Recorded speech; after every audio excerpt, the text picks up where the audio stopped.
Muito bem, então glória a Deus. Vamos começar então, primeiro livro dos Reis. O tema da mensagem, tem um pessoal que escreve sempre, né? É o início da caminhada na sabedoria. Não sei se é do seu conhecimento, mas na AME nós temos duas principais bandeiras dentro do Evangelho, né? Nós pregamos sobre fé, nós pregamos sobre cura divina, nós pregamos sobre salvação, nós pregamos sobre a graça de Deus, nós pregamos sobre prosperidade, pregamos sobre tudo aquilo que o Evangelho nos orienta a pregar. Mas existem duas bandeiras principais que são os marcos principais do nosso ministério. Nós pregamos sobre o amor de Deus, o símbolo da nossa igreja, ele até mostra isso. O amor de Deus. Por que o amor de Deus, pastor? Porque o amor de Deus, querido, é a razão primordial.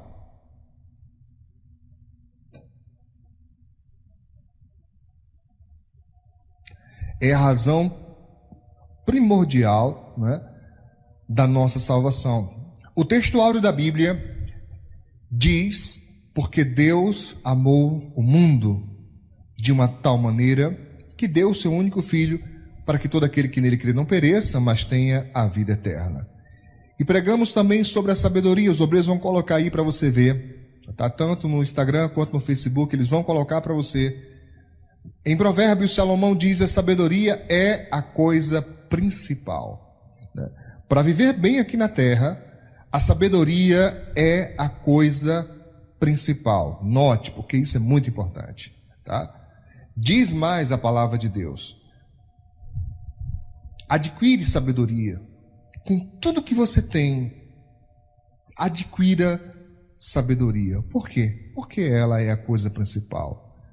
Todo problema, note, todo problema, na verdade, no fundo, é um problema de falta de sabedoria. Todo e qualquer problema, quando você vai analisar a raiz dele, o cerne da questão, você vai encontrar que foi uma atitude de falta de sabedoria. Seja qual for o problema, de qualquer ordem que você possa citar, todo problema é um problema de falta de sabedoria. Por que as pessoas entram em dificuldade financeira? Porque não tiveram sabedoria para poder gerir bem os seus recursos.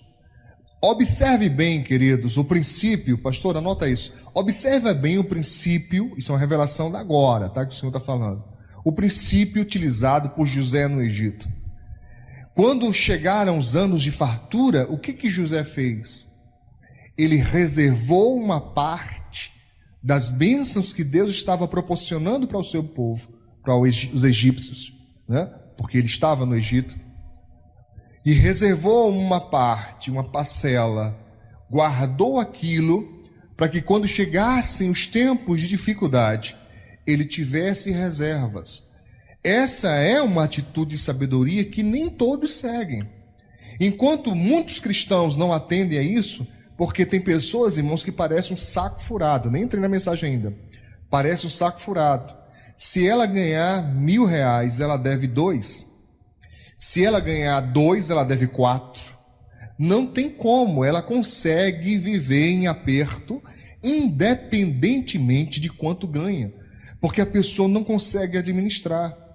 Por exemplo, se você faz suas compras, se você faz sua feira, imagino eu que você faz uma base, uma estimativa, um cálculo de quanto você consome mensalmente.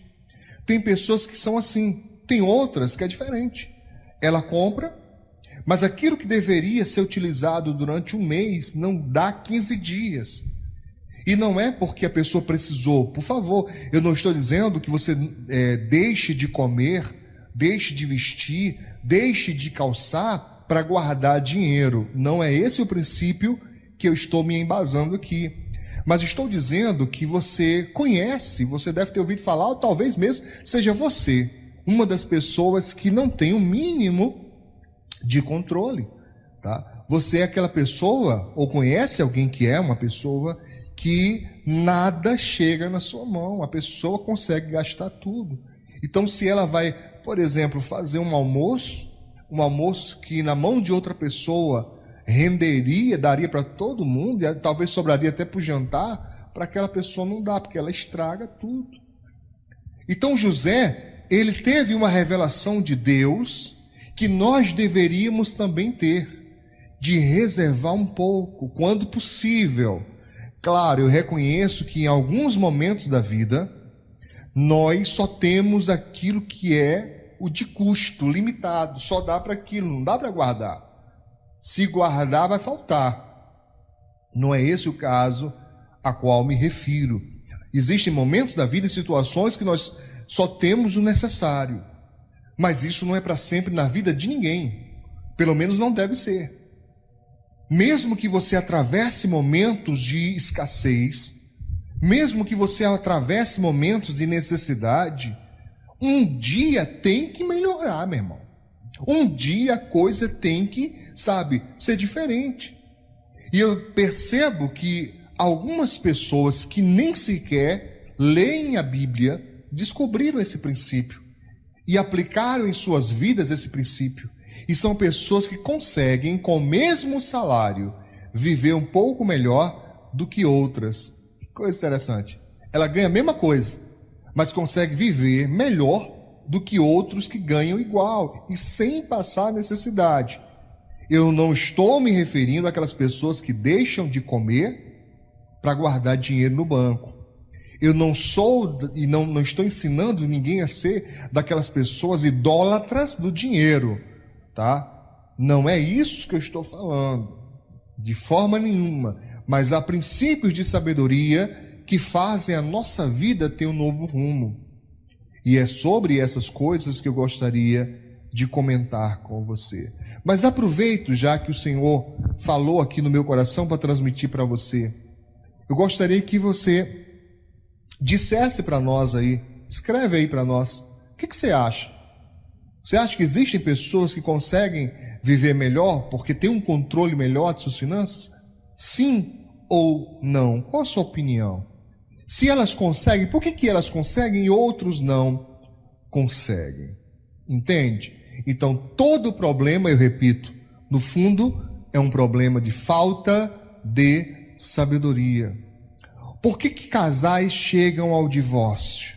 Casais, eu digo, aqueles que aparentavam se amar, aqueles que aparentavam se dar bem, aqueles que quando namoravam, todo mundo, achava lindo aquele casalzinho, e as pessoas até diziam, poxa, que casal bonito, lindo esse casal, poxa, realmente eles, se encaixam um na vida do outro, e daí um tempo as pessoas pedem divórcio.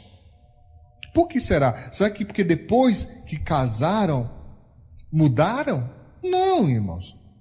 Não. É porque descobriram que a vida não é fácil e não tiveram sabedoria para lidar com as novas situações que só se apresentam quando você passa a conviver com alguém. Independentemente, pastora, de ser casado ou não precisa ter um relacionamento nem amoroso, afetivo, amoroso. Basta você conviver 24 horas com alguém que você vai descobrir que aquela pessoa, ela tem na sua personalidade coisas que você não gosta, coisas que você não tem habilidade para assimilar. E nessas situações você vai precisar de algo a mais, de um upgrade na sua condição cognitiva, de conseguir lidar com aquilo. Seu raciocínio precisa ter um refino. Você vai precisar aprender a falar com aquela pessoa, lidar com aquela pessoa, se você quiser conviver com ela. Então, atitude de sabedoria é o que a Bíblia diz que é extremamente necessário para que para que você, para que nós venhamos a conviver bem aqui nessa terra. Tudo bem, então? Passada essa introdutória, então vamos aqui à palavra de Deus em nome do Senhor Jesus de Nazaré.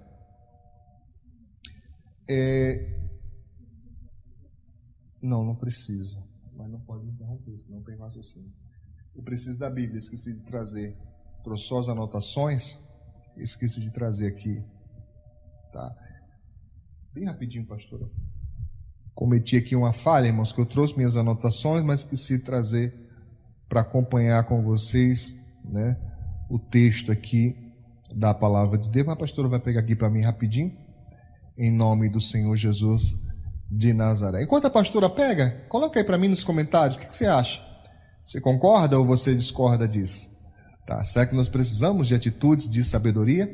Sim ou não? Abre para mim, tá marcado? 1 Reis 3. Glória a Deus. Muito bem. Chegou aqui minha Bíblia. Vamos ler. Acho que esse não está com barulho demais.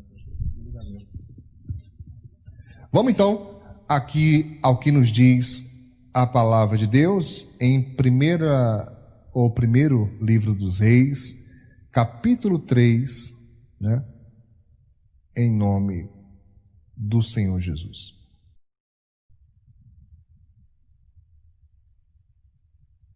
Capítulo 3, versículo 3, diz assim: E Salomão amava ao Senhor, andando nos estatutos de Davi, seu pai.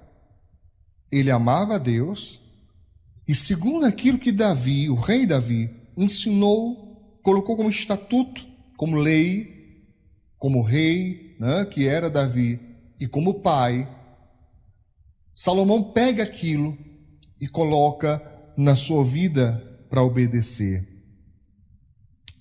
Somente que nos auto-sacrificava e queimava incenso.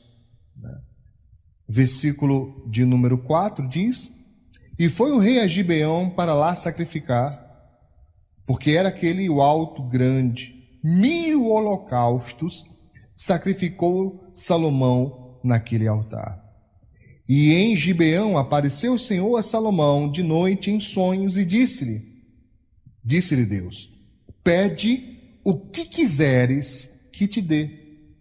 E disse Salomão: De grande beneficência usaste tu com teu servo Davi, meu pai. Como também ele andou contigo em verdade e em justiça e em retidão de coração perante a tua face.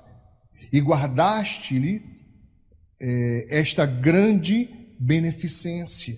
E lhe deste um filho que sentasse, ou se assentasse no seu trono, como se vê neste dia. Agora, pois, ó Senhor, meu Deus, tu fizeste reinar o teu servo em lugar de Davi, meu pai, e sou ainda menino pequeno, nem sei como sair, nem como entrar. E teu servo está no meio do teu povo que elegeste, povo grande, que nem se pode contar, nem numerar pela sua multidão. Ao teu servo, pois, dá um coração entendido para julgar o teu povo, para que prudentemente discirna entre o bem e o mal, porque quem poderia julgar este tão grande povo? E esta palavra pareceu boa aos olhos do Senhor, que Salomão pedisse estas coisas. E disse-lhe Deus: Porquanto pediste esta coisa, e não pediste para ti riquezas, nem pediste a vida dos teus inimigos, mas pediste para ti entendimento, para ouvir coisas de juízo, eis que fiz segundo as tuas palavras, e eis que te dei um coração tão sábio e entendido, que antes de ti teu igual não houve, e depois de ti teu igual se não levantará. E também até o que não pediste te dei, assim riquezas como glória, para que não haja teu igual entre os reis por todos os teus dias. E, se andares nos meus caminhos, guardando os meus estatutos e os meus mandamentos, como andou Davi teu pai, também prolongarei os teus dias. E acordou Salomão, e eis que era sonho, e veio a Jerusalém, e pôs-se perante a arca do concerto do Senhor, e sacrificou holocaustos, e preparou sacrifícios pacíficos, e fez um banquete a todos os seus servos, né? Glória a Deus por isso, tá? Irmãos, é maravilhoso esse texto da Bíblia Sagrada, porque ele mostra exatamente o que aconteceu com esse homem chamado Salomão. Já começa a me chamar a atitude aqui uma coisa interessante, irmãos, tá? Diz a Bíblia Sagrada que Salomão, tendo sido constituído rei, ele olha para a situação onde ele está, para a posição onde ele está. Ele olha para o chamado em que ele foi, né, colocado, recebido, a consagração que ele recebe. E a atitude de Salomão é maravilhosa, porque ele se mostra diante de Deus humilde. Ele diz, olha, em outras palavras, me permita usar aqui as minhas palavras para tentar expressar aquilo que o Senhor está falando no meu coração. É como se Salomão dissesse para Deus, Deus, é muita coisa, é muita gente, é muita responsabilidade. Para poder lidar com o teu povo, para poder liderar o teu povo, é teu povo, não é qualquer povo, é o teu povo. E eu me encontro incapaz, eu me sinto despreparado, eu me sinto menino, eu não sei o que fazer, eu não sei sair, eu não sei entrar, né? Eu não sei o que fazer para poder agir de maneira correta, e eu quero isso, agir de maneira correta. Então me chama a atenção algumas coisas na vida de Salomão. Primeiro, ele reconhece a sua real condição. De fato, ele não era uma criança, não era um menino, mas ele era jovem. Ele observou que Davi, seu pai, obteve vitórias, Davi obteve, né, glórias nas suas batalhas, se tornou um rei respeitado tanto dentro do seu povo de Israel, como nas nações circunvizinhas, pagavam tributo a Israel, porque Davi havia vencido todos os seus inimigos. E alguém ache para mim aí, por favor, uma palavra de Davi no livro de Salmos, quando ele diz, eu persegui meus inimigos e os derrotei, os encontrei, derrotei, e eu nunca voltei antes de ter vencido, derrotado todos eles.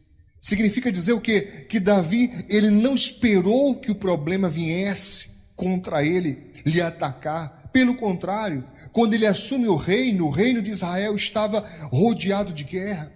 O próprio rei anterior, Saul, morreu na guerra. E os inimigos ao redor tentando destruir Israel, como é até hoje. E o que Davi faz? Ele busca Deus. Ele coloca Deus como seu estrategista. Como eu tenho pregado ao longo dos anos, Davi foi fenomenal, porque mesmo sendo experiente na guerra, ele nunca permitiu que sua experiência pessoal suplantasse sua dependência de Deus. Anote isso em nome de Jesus. Anote isso. A sua experiência pessoal não pode suplantar a orientação de Deus. E é isso que muita gente faz até hoje.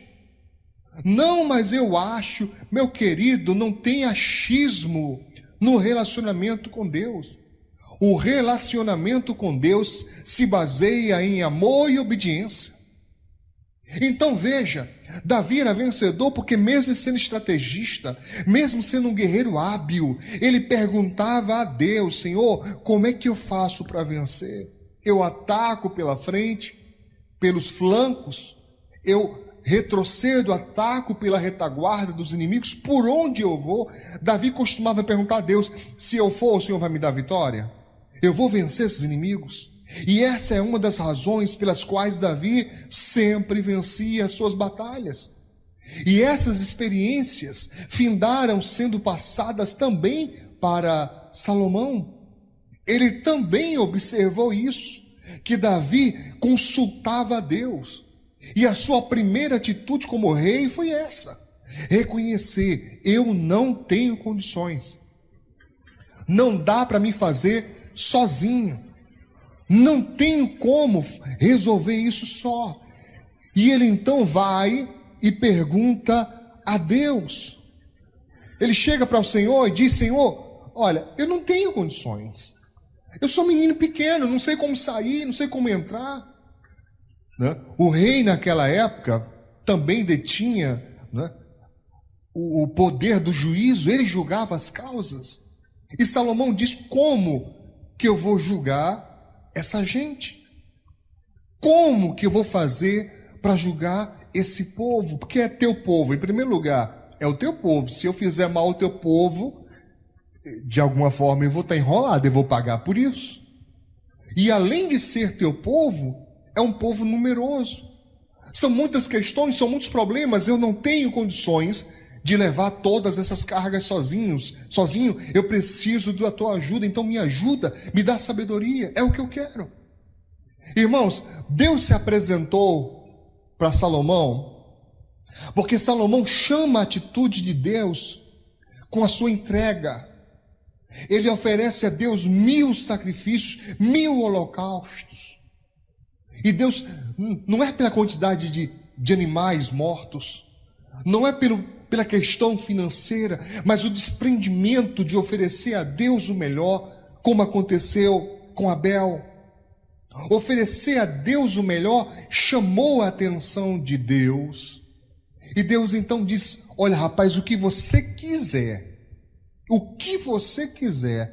pode pedir, que eu vou te dar. E também da mesma maneira que aconteceu com Abraão. Gideão, falei tanto Gideão hoje.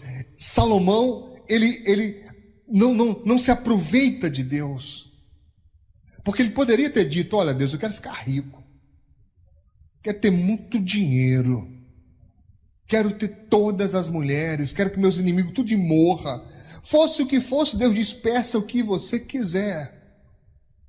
Mas Salomão, mesmo sem saber, fez o melhor pedido. Ele pediu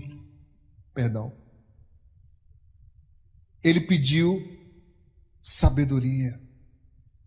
Ele pediu sabedoria. Senhor, me dá sabedoria. Foi o melhor pedido que Salomão fez. Me dá sabedoria para poder lidar com o teu povo. E esse pedido de sabedoria, esse pedido de entendimento, maravilhou a Deus. E Deus então diz para Salomão: olha, fiquei feliz demais, porque você não pediu a morte dos seus inimigos, você não pediu riqueza, não pediu coisas materiais, você pediu sabedoria. Então, olhe bem, Salomão, eu vou te dar a partir de agora sabedoria como nenhum outro.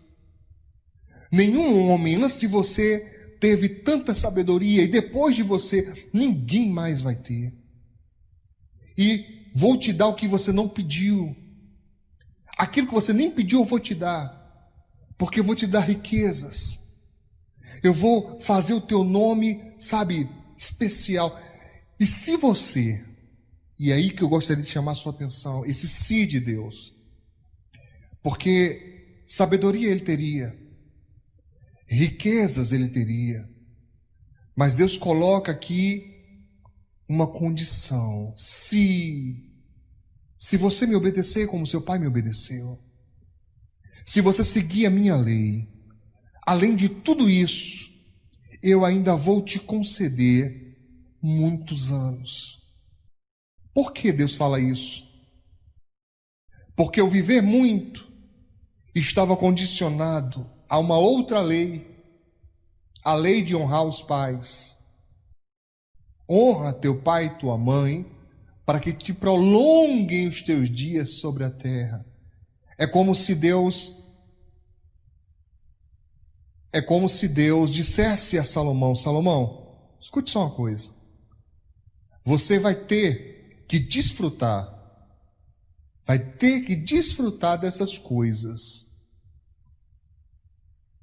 com obediência, sem se desviar, sem se afastar.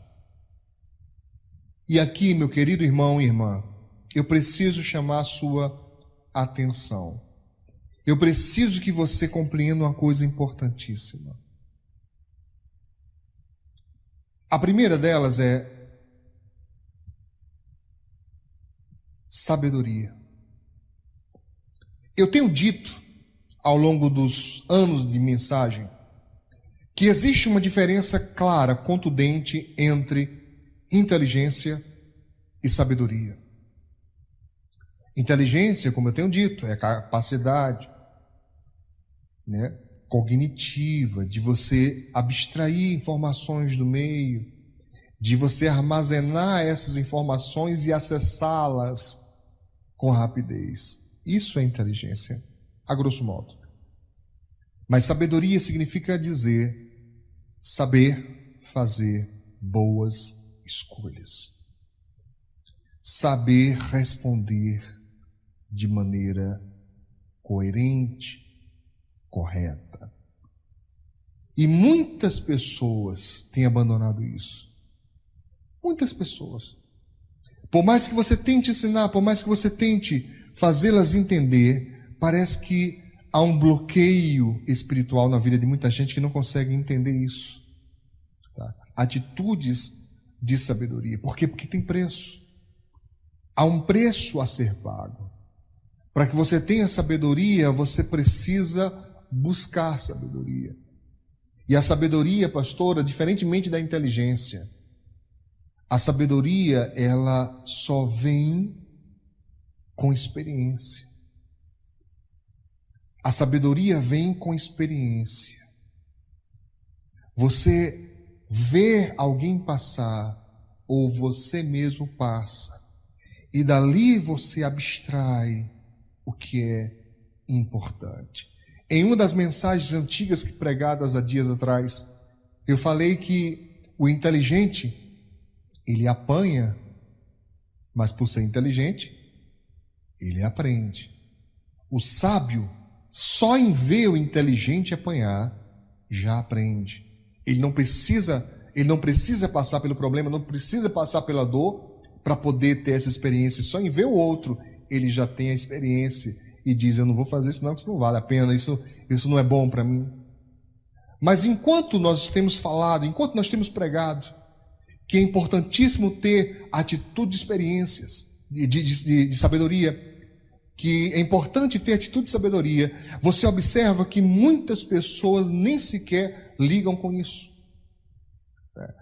Muita gente que estava servindo a Deus, muita gente que estava voltado para Deus, que viu o Senhor agir, que teve experiências de milagre, de portas abertas, o que estão fazendo?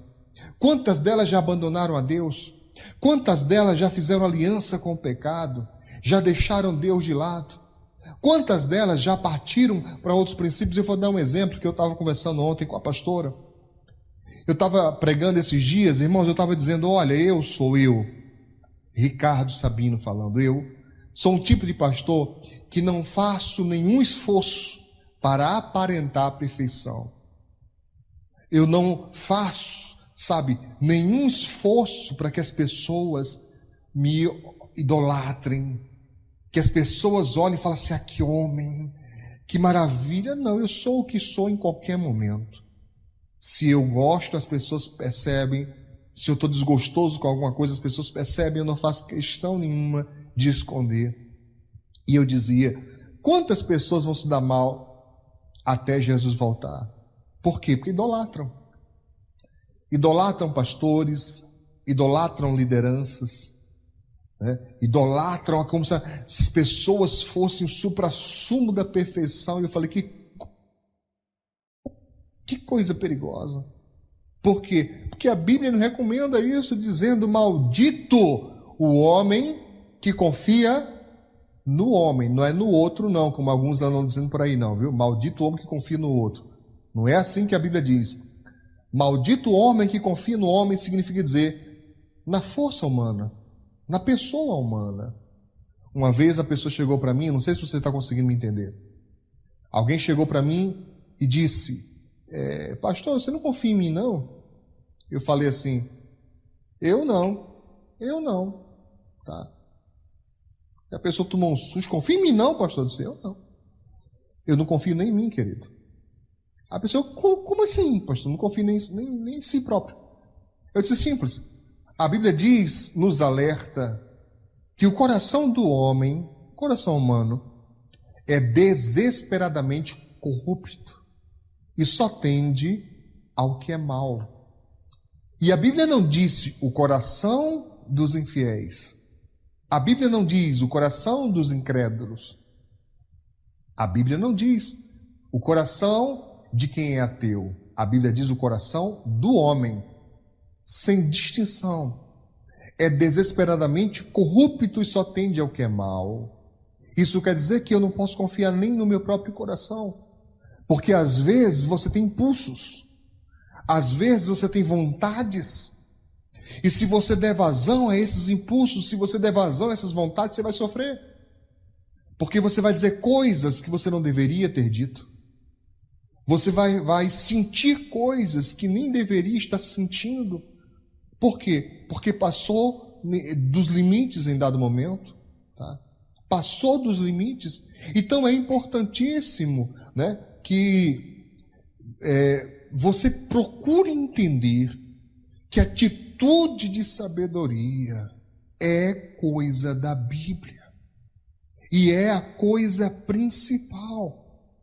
Mas quantas pessoas não atendem? Por mais que você oriente, por mais que você aconselhe, por mais que você diga, olha, fulano, olha, vem cá, deixa eu te dizer, é assim, olha, vai dessa maneira assim que vai dar certo. A pessoa não faz. Eu, particularmente, não tenho mais nem conta, não dá mais nem para me contar em uma agenda, em um caderno, numa calculadora, não tenho mais nem conta de quantas pessoas eu orientei, de quantas pessoas eu alertei, dizendo, não faça isso. Se você fizer isso, olha, pode acontecer isso, aquilo, outro. O nome disso na Bíblia é profecia. Profecia é um alerta do futuro. E as pessoas não dão ouvidos. E a maioria delas só depois que quebram a cara.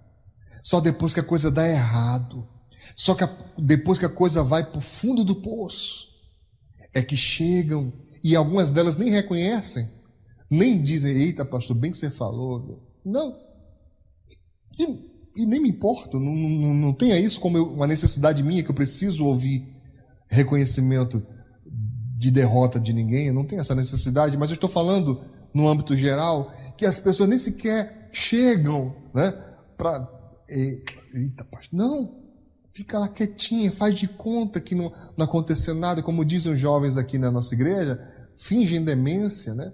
Dá uma de desentendido, não é nem comigo, mas todo quebrado, todo arrebentado, sofrendo. Por quê? Porque não toma atitude de sabedoria, é guiado pela emoção. Eu tenho dito, queridos, nós não podemos confiar nem no nosso coração, porque o coração está movido por emoções, e muitas emoções, elas não são boas.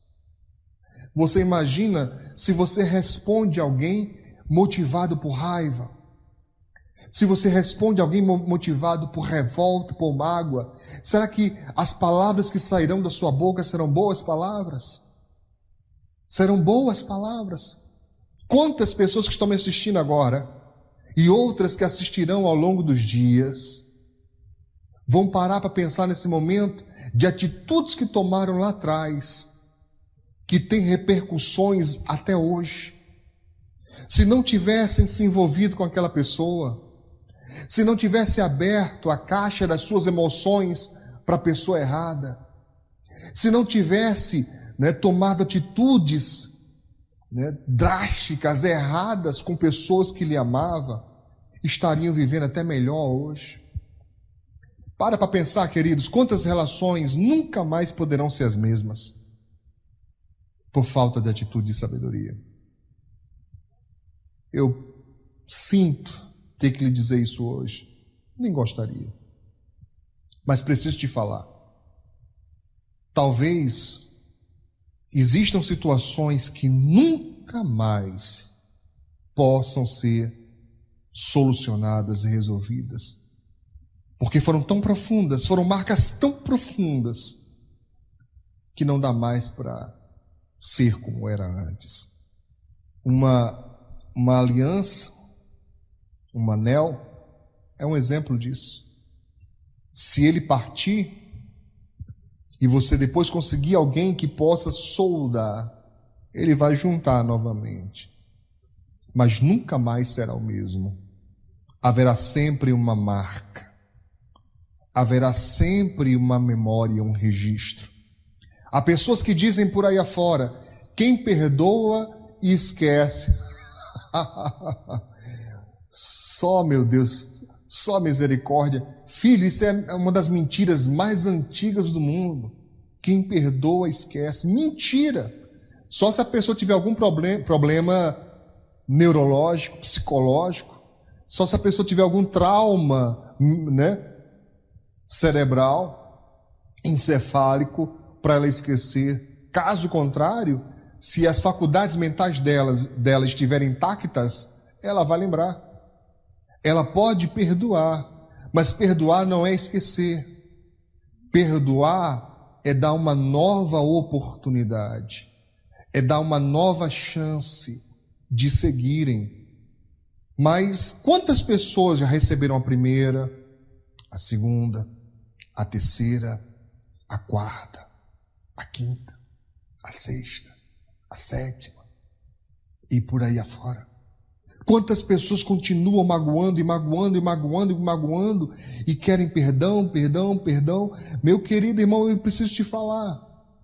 Nós precisamos pedir a Deus sabedoria para podermos tomar atitudes corretas no momento correto, porque às vezes não há uma outra oportunidade, é aquela.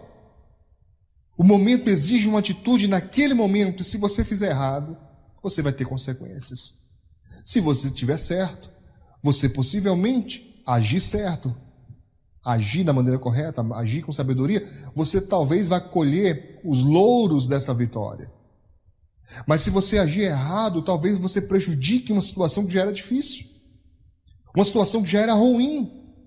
Por isso eu insisto em dizer a você, assim como Salomão, nós precisamos pedir a Deus: Senhor, me dá sabedoria. Eu peço mais sabedoria a Deus do que qualquer outra coisa. Eu já orientei muita gente, irmãos. Eu já dei orientação a pessoas que tiveram grandes vitórias, grandes vitórias. E teve gente que chegou para mim e falou assim: pastor, o que você quer? Está precisando de quê? Pessoa grata, querendo dar um presente, querendo agradar. Quer o quê, pastor? E eu disse: ora por mim. Eu preciso de sabedoria. E a pessoa não entendia. Como assim sabedoria, pastor? Você já tem sabedoria? Eu digo: eu lido com muita gente. E cada uma delas tem uma personalidade diferente. E cada uma delas tem uma necessidade diferente. E eu sou um só, precisando me adaptar a pessoas, a situações constantemente. Constantemente. Você não tem ideia, meu filho, da exigência sobre mim. Não tem ideia da exigência sobre a minha vida. Eu não estou dizendo que não tenha sobre a sua. Reconheço que se há sobre mim, há também sobre você, mas falo de mim agora. Tá? Há uma exigência tremenda. Eu preciso dar atenção a várias pessoas com vários tipos de situações e problemas, e ainda precisa sobrar tempo para que eu seja pastor, para que eu seja pai, para que eu seja marido, para que eu seja filho, para que eu seja sobrinho, para que eu seja primo, porque cada uma dessas pessoas esperam de mim uma certa atitude. E é muito difícil essa gangorra, é muito difícil essa situação, só sendo possível continuar se você consegue pedir a Deus sabedoria e pagar o preço devido por ela. Deixa eu te contar um caso. Aconteceu há pouco tempo atrás. Uma pessoa bem querida estava fazendo aniversário e eu fui fazer uma homenagem, tá? Fazer uma homenagem para a pessoa, e fui mal interpretado nessa homenagem, né? A pessoa ficou chateada comigo pela homenagem, me vi numa situação dificílima, tá? Dificílima. Eu falei: oxe, eu vou homenagear, né, a pessoa, né, celebrar a pessoa, até nós aprendemos isso na sabedoria, né? Que nós precisamos reconhecer e celebrar as pessoas devidas. E ao invés de gratidão, eu tenho um ataque pessoal. Se eu me ataque pessoalmente, uma atitude de gratidão que eu estava tendo, atitude de homenagem que eu estava tendo. Tá? E me veio na mente, irmãos, tanta coisa para dizer. Me veio no coração tantas emoções. Mas aí eu pedi graça a Deus. Senhor, me dá graça, o que eu faço? E a primeira atitude que me veio foi saída pela direita. Eu vou sair fora dessa, que isso é armadilha para mim. Porque se eu digo um tantinho que for, isso vai se tornar uma bomba atômica. Isso vai envolver muita gente, vai colocar pessoas em lados opostos, em pé de guerra, e é exatamente isso que Satanás quer. E então você diria, pastor, então como faz, pastor? Porque as coisas acontecem muito rápido, tá? Em primeiro lugar, não se apresse, porque a Bíblia diz, irmãos, a Bíblia é clara ao dizer que até o tolo é tido por sábio quando se cala. Não se apresse em responder. A Bíblia, me ajudem, a Bíblia Sagrada nos diz claramente, não se apresse em responder. Sabe, espera, não sai nenhuma palavra apressada da sua boca, porque Jesus disse, por tuas palavras serás justificado, e por tuas palavras serás condenado. Por palavras, irmão, já parou para pensar nisso? Ser condenado ou justificado por aquilo que você diz. Então é muito importante pedir a Deus, Senhor, me dá sabedoria, me dá sabedoria. Pastor, mas isso parece um fardo. Não, querido, é exatamente o contrário. Quanto mais sabedoria nós pedimos, e quanto mais sabedoria o Senhor nos conceder, mais ferramentas nós vamos acumulando. Eu não te digo, e lembre que eu falei no início, que eu não tento ser, né, uma figura de perfeição. Não, por favor, não parta desse princípio, que isso até me irrita. Não vai dizer, ai pastor, que homem sábio, sabe fazer tudo, sabe resolver tudo. Não é bem por aí não, meu filho. Sou totalmente carente e dependente da graça de Deus. Mas o que eu estou tentando dizer para você é que quanto mais nós buscamos, quanto mais nós pedimos, mais ferramentas vamos acumulando ao longo dos anos. E isso tem por princípio nos proporcionar atitudes de sabedoria, até chegar a um ponto que vai ser uma coisa natural para nós, assim como era para Jesus. Ninguém fazia Jesus responder o que ele não queria responder. Ninguém. Lembra do caso da mulher adúltera? Pressionaram a ele dizendo, e aí Jesus, responde, precisamos de uma resposta. Essa mulher deve ser perdoada ou ela deve ser apedrejada? Porque na lei Moisés diz, tem que ser apedrejada, mas o Senhor que prega amor, que prega perdão, o que diz? Isso era uma sinuca de bico. Jesus, se respondesse dizendo, apedreja, as pessoas que estavam ouvindo ele iam dizer, vixe, o cara não disse que era diferente, o cara não disse que era do amor, perdão, como é que está mandando apedrejar a mulher agora? Porque é sempre assim, irmãos. As pessoas são sempre assim. Elas, em um momento, te aplaudem, no outro, te condenam. É sempre assim a multidão. A mesma multidão que canta hosana ao que vem em nome do Senhor no domingo, na sexta-feira grita, crucifica-o. É sempre assim. E Jesus, ali na sabedoria, diz a Bíblia, escrevia com o dedo na terra. Ele não se apressou em responder. Às vezes nós temos angústias e problemas, por quê? Porque a bendita língua, tá? Ela não se aquieta. É tipo assim, ó, o tempo todo. Guarda essa bendita aí dentro dos dentes aí, meu filho. Prende ela, tá? Diz a Bíblia Sagrada que ela é como chama que pode pôr em fogo toda uma floresta. Pede a Deus, Senhor, converte essa minha língua. Ou então segura. Faz como Davi diz, põe um guarda na porta da minha boca para que eu não venha pecar contra ti. Porque muitos dos problemas que você já teve foi porque você não respondeu corretamente ou porque simplesmente não ficou calado. Diz o mundo que quem cala consente. Eu discordo. discordo plenamente. Eu acredito que quem cala, medita. Acredito que quem cala, observa. Acredito que quem cala, dá ao outro a chance de errar. Dá ao outro, isso é perigoso, mas eu preciso falar. Dá ao outro a chance de errar. Fica calado, fica quieto. Deixa o outro falar. Ele vai falar, tá? E vai se enrolar nas próprias palavras. E você se preserva. E você continua ali na sua paz. Porque não magoou ninguém, porque não machucou ninguém, e porque será necessário, tá? Muito menos perdão, será muito menos necessário você pedir desculpa. Você ter que pedir perdão, porque você se conteve, porque você esperou. E enquanto você se cala, pede a Deus: Senhor, o que eu falo? E se você for sincero com Deus, se você for humilde perante Deus, assim como Salomão, e você buscar no Senhor a palavra certa, Ele vai te dar. Ele vai te dar. Em uma outra oportunidade, disseram para Jesus assim, pastora: ei, Jesus, olha aqui, é lícito, é certo ou errado pagar imposto a César? Jesus pede a eles a moeda, né, que se pagava. Mostraram a moeda, ele fala assim: de quem é o rosto e a inscrição nessa moeda? Eles disseram: de César. A resposta de Jesus: então, deem a César o que é de César.